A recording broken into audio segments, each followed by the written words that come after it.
Canada is strongly condemning the deadliest strike yet on Ukraine's military and says it's inexcusable that the Putin regime has failed to end its military aggression.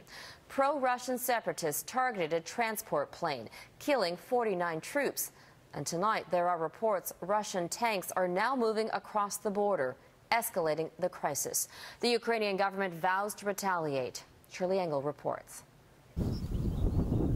Twisted metal and a scorched fuselage are all that remain of a Ukrainian military transport plane. All 49 people on board killed, 9 crew and 40 Ukrainian troops. Pro-Russian separatists shot down the aircraft on its approach to the airport at Luhansk, a major blow for Ukraine's new president, Petro Poroshenko, who just last week spoke of a peace plan in his inaugural address. I have announced tomorrow as a day of mourning, he says. Calling an emergency meeting with his National Security Council, he vowed retaliation.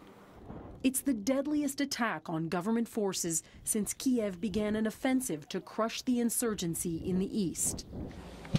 Tensions continue to escalate. The U.S. State Department confirming reports that a convoy of military vehicles, including 3 tanks, were transported from a Russian depot across the border into Ukraine earlier this week. This YouTube video appears to show the tanks passing through the town of Snizhne. This is unacceptable.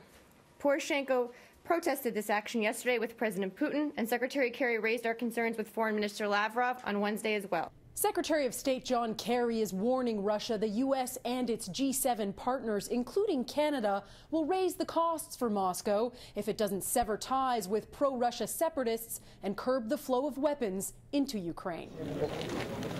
Russia has denied giving military support to rebels who have seized buildings and declared independence in the eastern regions of Donetsk and Luhansk. Hundreds have been killed in the unrest. We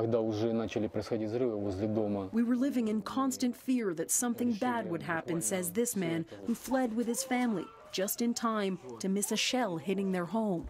The growing number of displaced civilians putting a major strain on resources. There is a lack of water already, which is essential for life.